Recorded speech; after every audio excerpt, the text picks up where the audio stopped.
don't be yours. I seen it. Nigga, everybody know that. You could feed a baby long enough and the motherfucker will look like you. Hold it long enough. It's about spirit and energy. Trust me, my nigga. Ain't no way. Grandmas damn near all around the world better start doing that now. If you're a grandma, just start testing these motherfuckers because a lot of these niggas ain't testing either. So now we not going to expect that girl to do due diligence with somebody else's kid that ain't even hers. And then think about it. When you start having kids of your own, now you start wanting to get rid of the ones that ain't yours, right? You're trying to deal with nobody's that's not yours. So now, Finesse 2 Times also having kids of his own as he's having Little King with him. Guess what that brings in problems to my household with my kids? Guess what that bring in? CPS problems now. So now you have to decide how much do you really love this little nigga that don't even belong to you? Because if I fuck with this little nigga as a child, I got to deal with the court systems, which I don't even like the courts. I got to deal with these white crackers. I got to keep going to meetings. You see what I'm saying? I've got to involve things that don't got nothing to do with me. At the end of the day, you start looking like this is not my problem. You feel what I'm saying? And that's just what it is. You start looking like this is too much. It sounds exhausting to me on the other side, just talking about it. So I'm not quick to volunteer. So if he's not going to make no money off of homie, then he ain't going to be too quick to volunteer. Ain't going to volunteer at all. So that's why I say all he did was expose his hand when he stopped fucking with Lil King and when he lost Lil King. Because when you get rid of everything, my nigga, if you really love that nigga like you say you loved him when he was with him, then you would have let him keep all that shit. You wouldn't have felt like it was a business. Because remember, you called him your son. This my son. Yeah. That's why I said that Birdman and Lil Wayne shit, y'all got to stop that shit. Stop saying you my son, I'm your daddy, and then when the money get involved and it's really time to decide, nigga, now it's a business. Because niggas don't treat their kids like that, my nigga. I got a real son, and me and my real son doing business. Ain't no way in hell that I'm gonna say it's business, nigga. It's my son. You good? You what you need? What you want? This is the music game, okay? There's been a lot of people who bring somebody else out and be like, "Oh, this is my son. This is my daughter." Like, come on, let's stop the games. These people are not genuine. Because if it was genuine and it was outside of business, he would have that. He would have access. But at the end of the day, it is business because Finesse 2 Times is a businessman. And his objective is to make money, not to give it away and make someone else rich. Nobody in the business is trying to make somebody else rich without them getting richer. It doesn't make any sense in business. Now, if you're trying to help someone out because you love them and their family, that's different. You never even hear about you taking things away because you gave it out of the goodness of your heart. But where these are big transactions of money, why could you even think anything less? So CPS had told him he had to do what? Put the kid in school.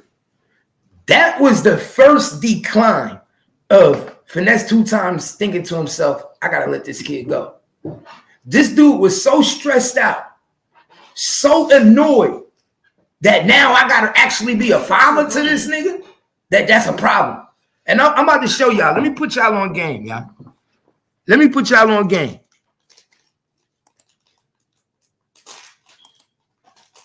Let me show y'all something.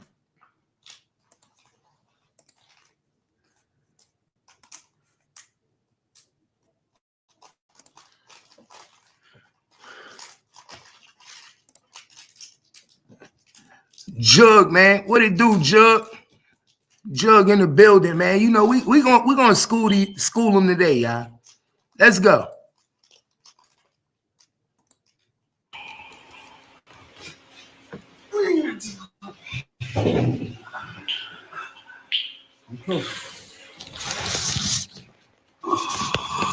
Sometimes you gotta pay attention, y'all.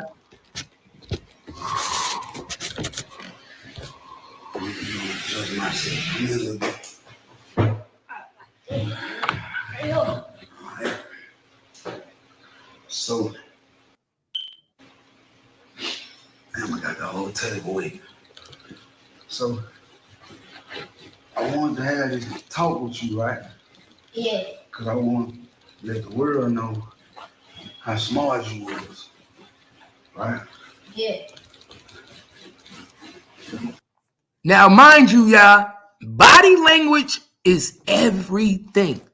I'm a Libra. I read body language. I read people. I read everything. Lil King looking at him like he on that fuck shit again.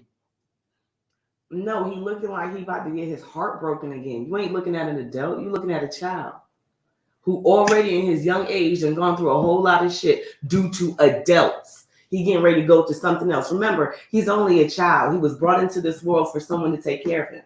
And thus far, this child has been moving around and dealing with a whole lot of shit that adults have here. Didn't somebody say the other day, if you know that you can't help provide for these kids, had a surgery?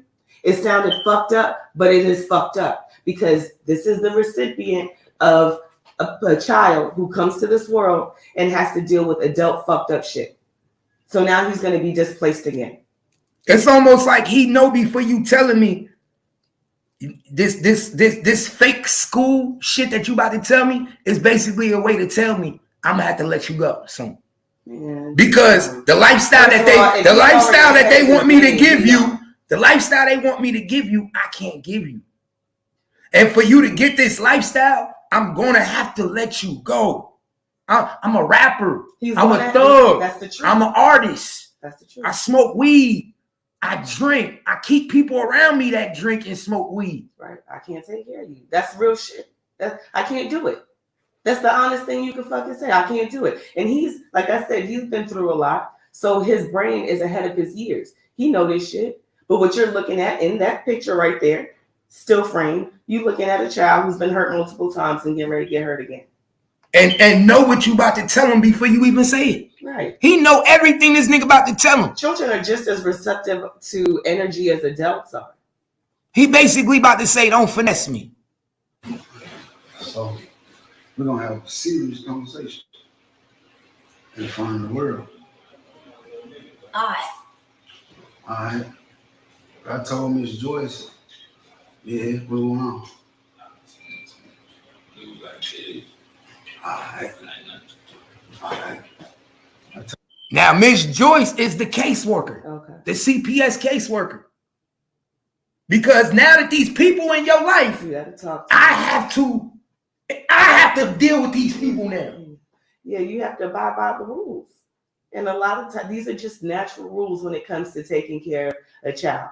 This is rightful judgment that you should have if you're taking care of a child. But you don't have to abide by their rules when you're taking care of your own. No, see, the average street nigga just don't like the fact that now somebody in my life and I got to deal with them people that want to check on you. But you said exactly that, taking care of.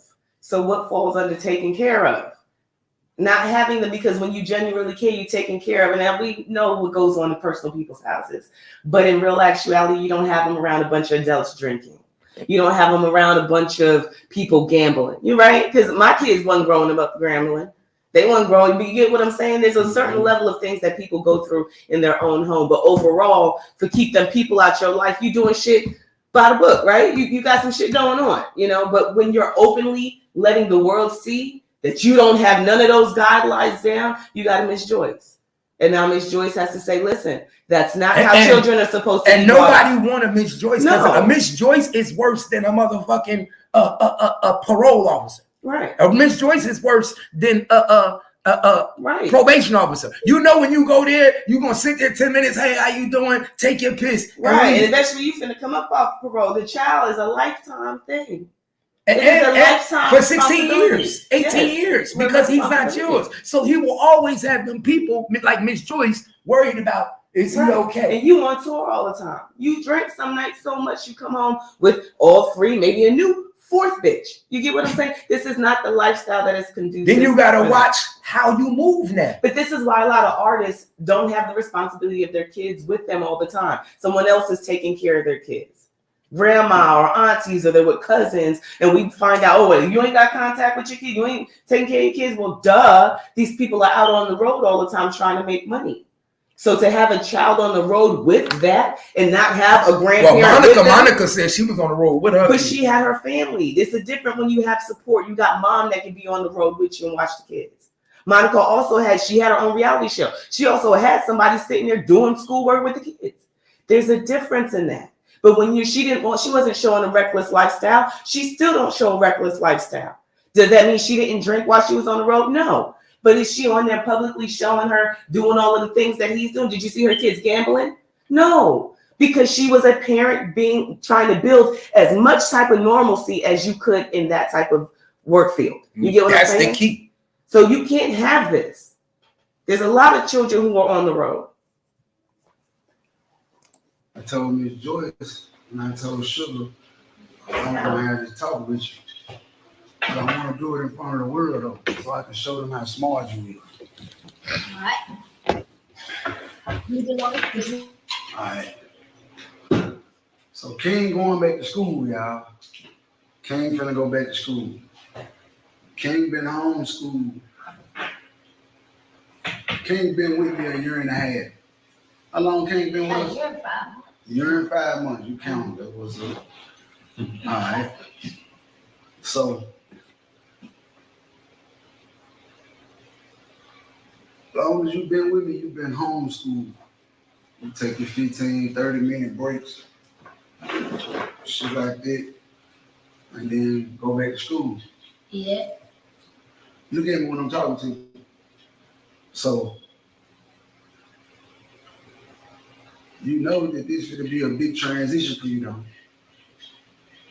I know how real school is. How real is school? Real. It started and just like the times. I'm just like that. What? Man, What I time wake on up you? about 5 in the morning. Them just like that. You do know why it's hard for you to wake up, don't you?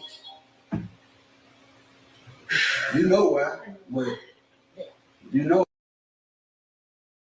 You know why it's hard for him to wake up? Because he up all night doing grown people shit. This nigga ain't little kid there. Is he getting ready to say that? Is he trying to put like, because my lifestyle is like, is he saying basically? Yeah. Right. You can't get no sleep because you up with us. You can't have the same lifestyle. No. You can't say I'm gonna be a party. He gonna have to break this little boy heart. The business thing behind it, I don't know how much influence. He did break his heart. Yeah, he did. He's going. I'm explaining to people right now what happened. Right. Why he broke his heart. Why he had to do it? Because we don't make the dudes, we just break it down. See, Little King just fell out the limelight. He just went away. You go look for his Instagram page, it no longer exists. You go look for his YouTube page, no longer exists. They probably felt like that was child endangerment. It's a lot of shit they probably started putting on the rack. Because of the things he's saying, the image that he's portraying, that's dangerous. And if he gets a following, it could be detrimental to other younger children. We already have problems with teenagers and 20-year-olds. You really want to start attacking Black youth at his age and getting them to try to think that the lifestyle is like that? So mothers who are raising children who are already having issues in their communities to raise a young Black man are now going to start listening to Lil King. So I don't even have to wait to them. They already inspired it. Exactly. Check it. Right after Little King came out, you got a little RT now. Right. So he already influenced when somebody saw the way he was making money off of Little King, and he influenced another person to go get a little RT. Right. And how did you know it was lucrative? Because you watched all of these toxic, traumatized people jump to it like it was good. Celebrate it. Right. And made money off of it. And we the adults, because the majority of the adults are the ones that support this type of shit. So that just tells you that adults are putting them in the video with guns. Right. Adults Little King was in videos. Right. So now you've influenced some other dummy to be like, oh yeah, I can get a child to do this and I can make money off of them too. People are, I told you. And it's going to blow up because it's a kid in a video with guns. And they're going to be like, who's this little kid? It's almost like you employing him to go out and start a baby gang. Yes, that's exactly what it is. That's exactly what it is. Because the small children that age that are around the grown adults, they don't just have to look to adult music. Now they can see it look just like them. That's an issue. We have enough shit going on in the communities with young black boys. You need to start them younger. It's a damn shame that they just trying to annihilate us all together. Yeah. That's all it is. And we allow it because we take to this traumatic shit. The fact that he told that little boy, you know why you don't wake up, right? You know why you can't wake up. Instead of saying, we gonna get you a alarm clock. Nigga, I come in the room and wake you up. But you damn near ain't gonna be able to get up because you gonna be just coming in 3 o'clock in the morning. What time the club close? 2? Listen, a non-traumatized mind knows that these folks is coming anyway. So if I'm going to do this, we got to do this right. But you talking to people that don't do it right from the beginning. You get what I'm saying? I keep saying it. And that's the sad part. We keep trying to look for logic and non-logic shit. And that's the sad part, right? Because